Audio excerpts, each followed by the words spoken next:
I'm Barry Funkhauser, and this is the Barry Funkhauser Show. Here's what's up. Well, the National Weather Service confirms a tornado did touch down in Southern California. Michelin star LA restaurants have been added, and we'll talk about them. And fake food deliveries turning into crime. As always, I'm here with my co-host and general know-it-all current events guy, Joe, out after a quick run around the neighborhood. Hey, Joe. Hi, Barry. I didn't run today. Oh, you didn't? Oh. No, I prepped for running. You know, you gotta like do extra workouts and stuff to like prep for running. So I did something called a strength for runners class today. Oh, did you pass? Did I pass? Yes, I passed. I barely made it through. Like those strength for runners class, it's a lot of like balance work and, just strengthening your core and stuff. You use your core a lot when you run. Who knew? Who knew?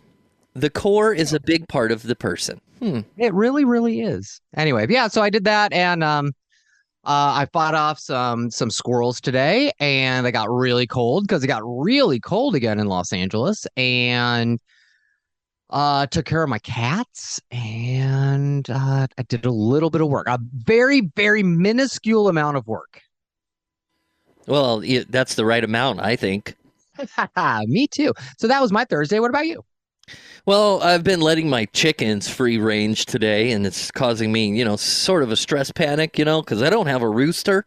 So I'm, I feel bad for them chickerinos sitting in a mud-filled coop. So letting them free range all day today, but Mud-filled? The rain really did a job on the coop that bad? And I don't even want to go in there and get eggs, man, because I sink into the mud like 2 or 3 inches. We're going to have to get you. Wow. Where did that come from? We're going to have to get you a raised coop, aren't we? With like the little staircase that the chickens go up and stuff. I have that, but they don't, they're floor gazers. I think I got to let them out a little more often, let it dry out in there. They're having a good time right now, but I'm just worried about the sky problems. Something. So wait, are they gonna look up and drown? Are they like turkeys? No, man. There's hawks and stuff. There's predators. Oh, you really think that a hawk is gonna like swoop down into your backyard and scoop up chickens? It's happened before. What? I had no idea. Oh, wow. So if you had a rooster, would a rooster help keep the hawks away? Yeah, rooster protects his flock. So that's why some roosters are like aggressive, because they're protecting their flock from you. I'm not doing anything to the flock. Don't be blaming me. That's not nice. So why don't you have a rooster?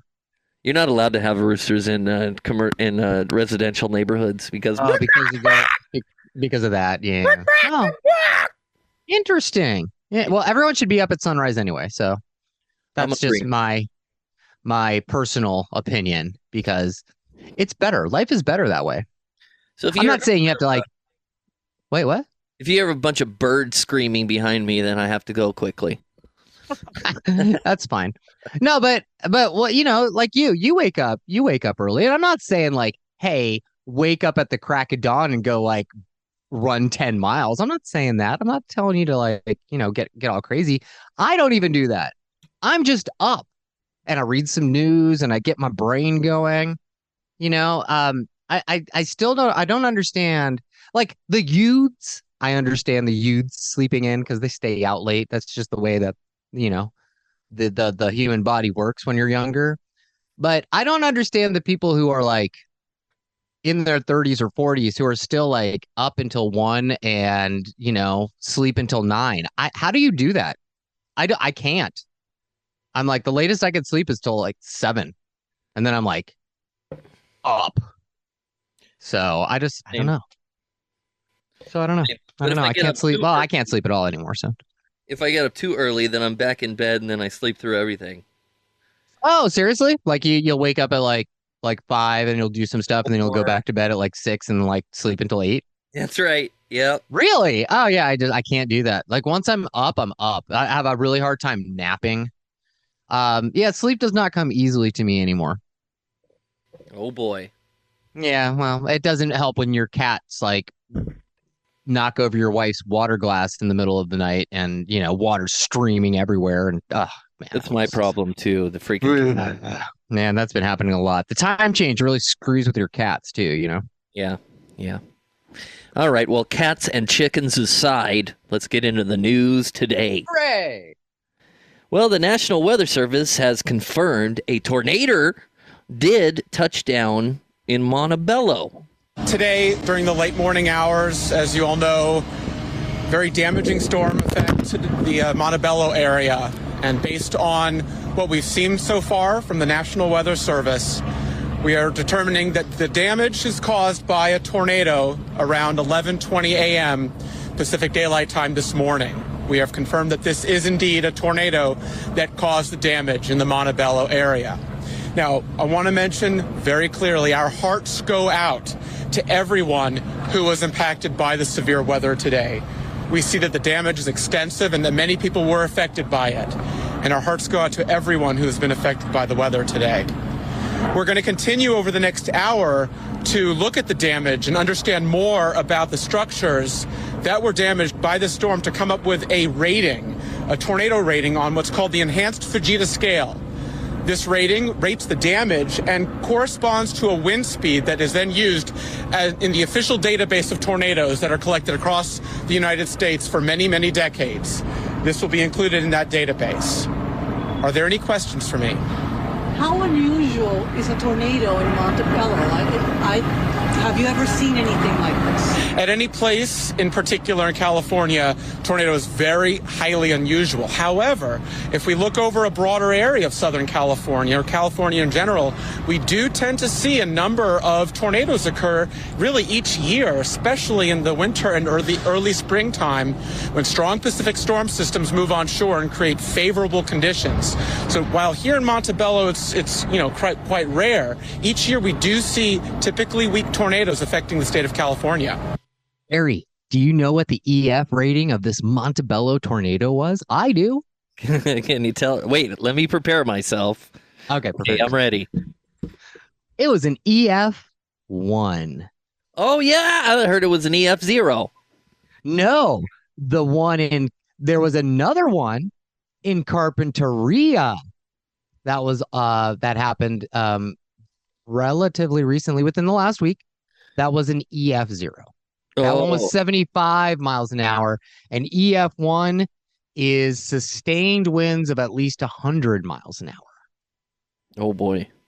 Crazy, right? Yeah. Crazy tornadoes in California. I'm going to get sucked into Oz. It's going to be awesome. Not Oz the prison, but Oz where Dorothy went. I don't want to go to Oz the prison. That show was scary. Did you see the footage from the tornado? Yeah, it was nuts, man. Yeah, got some of them. Five buildings are red tagged down there in the. I know. I saw. We can be jovial about this because no one died. Sure, some people lost their property, but come on, people, it's just stuff. Stuff's replaceable. Human lives are not replaceable.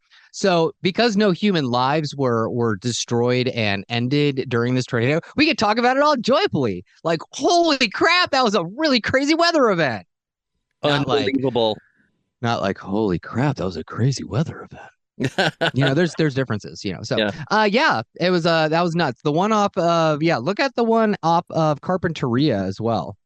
Because that one was pretty nuts. EF1, but man, 75 mile an hour sustained winds is a lot. Yeah. Well, we're glad everyone's safe and just got a little blown up a little bit. Just a little blown up. Yeah. All right, more news today. The Michelin star ratings have added some new LA restaurants. Listen to these.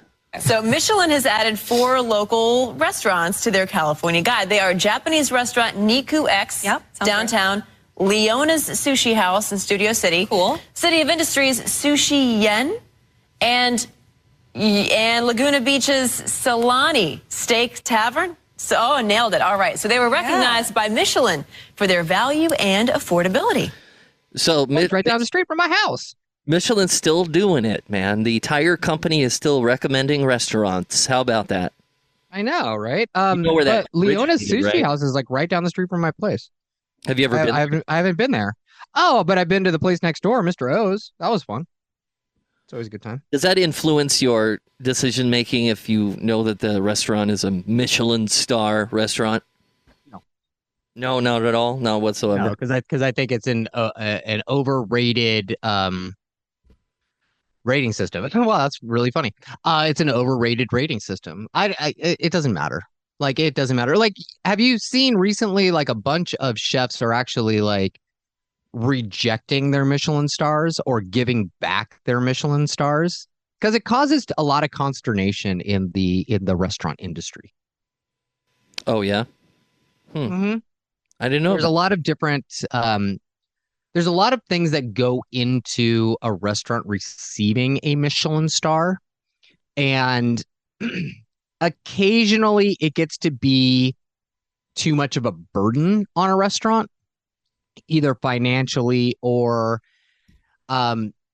it's, sometimes it's like the cost of fame. Like a restaurant gets like too popular and just cannot keep up with the demand. Like whatever they do, they just can't keep up with the amount of people that want to go because it's a Michelin rated restaurant. Right. So yes and no. I mean, it's cool. It's cool to say like, oh yeah, hey, we went to Leona's sushi house and it's a Michelin rated restaurant. But what's never been a Michelin rated restaurant, and it's like, it's honestly, it's got to be better than this Leona sushi house, is Sugarfish. It's like, it's honestly, it's the best sushi place in town.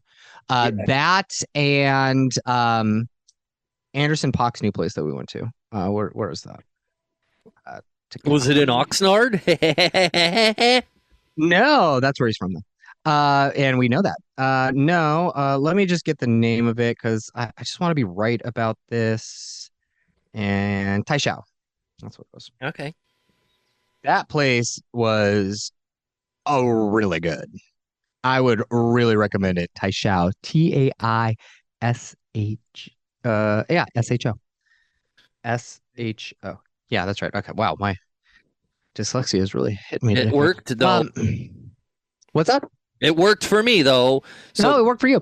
Yeah. So yeah. Cool, I guess. Yeah, but you don't care either way. I don't think I care either. Unless we're in the middle of nowhere, like in another country, maybe then. But I mean, it's such an archaic system.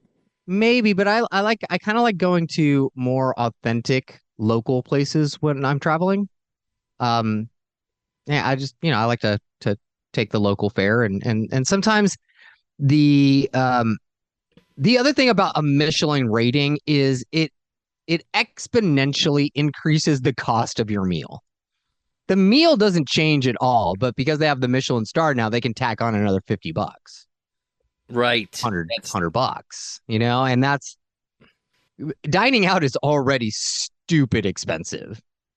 Dining out used to be like one of those things where you could go and you could do it a couple times a month. Now it's like once every 2 months now, because like going to a nice meal is like $300. And that's like one drink. You want to try 2 or 3 drinks in, you're talking like $500 bill. And that's insane. So, no, the Michelin rating isn't going to really influence me to go to a place. I'm just going to a place if, a lot of other foodies are recommending it. Like, oh, this is like the best, like Brussels sprout plate I've ever had, or this is the best, tacos that I've ever had, or sushi, or whatever it is. So, okay. All right. Well, now that I'm hungry, let's do some more news. Sorry about that. Fake food deliveries are turning into crime. There's a new warning about scammers posing as delivery workers. Frighteningly, listen.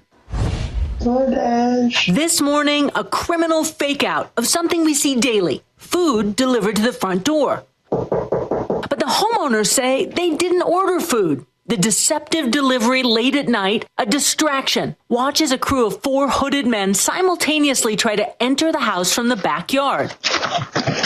It happened in Texas while the homeowners were in the house, fast asleep. I heard a noise that sounded almost like metal clinking. I woke up because of that noise. The homeowner says she didn't open the door, and through good fortune, the alleged thieves weren't able to break in. But whoever those people are, they've taken our peace, our sense of security. Now authorities urging extra caution amid a recent uptick in suspected criminals impersonating delivery drivers. In California, watch as this man approaches a home appearing to make an Amazon delivery, wearing the vest, package in hand. He knocks, but when no one answers, 3 alleged accomplices run from a nearby car using a crowbar to break in, stealing jewelry and valuables. It's been hard. It's even a single, even a little sound. I wonder, are they back? This crew allegedly repeating the actions in other neighborhoods. And the woman from the first house who wasn't home at the time says without seeing this ruse on tape, she may have opened the door. They literally look like an Amazon driver. I think about the community and, elderly people who just aren't thinking about it and innocently open the door. Amazon telling us these individuals are not Amazon delivery partners. They're impersonators committing crimes against members of the community. DoorDash reiterating the same message, and along with Amazon saying they will assist law enforcement to ensure bad actors are held accountable. Another thing to be frightened of, huh, Joe? Yeah, like we need more. Who opens the door for anybody anymore? I don't. Do you ever open a door for a delivery driver? I'm like, no. Drop it out the door. Yeah. Just drop it out the door. I watch them walk away. Then I open the door and I grab my package. I never, ever open the door for someone I don't know anymore. Well, then you won't get robbed. No, I still might get robbed because someone might. Well, I mean, I never leave home, so they would knock and I would be home. But no, I never do that. But I still might get robbed if I'm not home. I just, that's scary too. I don't have anything to steal, so it's not like a big deal. Yeah, that's scary. Yeah, another thing to be worried about, I guess. Not that life has been terrifying for as long as humans have been around. Yeah, it's just true. New things to be terrified about. Now we're not worrying about marauders coming with guns to murder everybody in the town and take all our women. Well, not yet. Not yet. We haven't degraded to Mad Max. We're on our way, buddy. Oh man, it's gonna be awesome. Are you gonna have a muscle car and are you gonna be the Mad Max guy with the guitar and the flaming guitar on the truck? Oh man, I'm gonna be one of the first to go. Are you kidding me? Am I prepared for that? No. Man, I'm a survivor. I'll do whatever I need to do to get by. Come and protect. But I'm also a fighter, so I'll probably die because I'll want to fight someone pretty quick. Anyway, yeah, it's not going to be good. Like the purge is coming, people, and we're all going to die. We're all going to see it on our Ring cameras first. That's going to be funny. Like everyone's like, I got Ring on my phone. I must got a package delivery. Let's see who's out there. And you look at the camera, it's just like pitchforks and torches. It'd be great. Yeah, that's your future. That's what's coming. But not tonight. We'll be back tomorrow for another show. This is the Barry Funkhauser Show.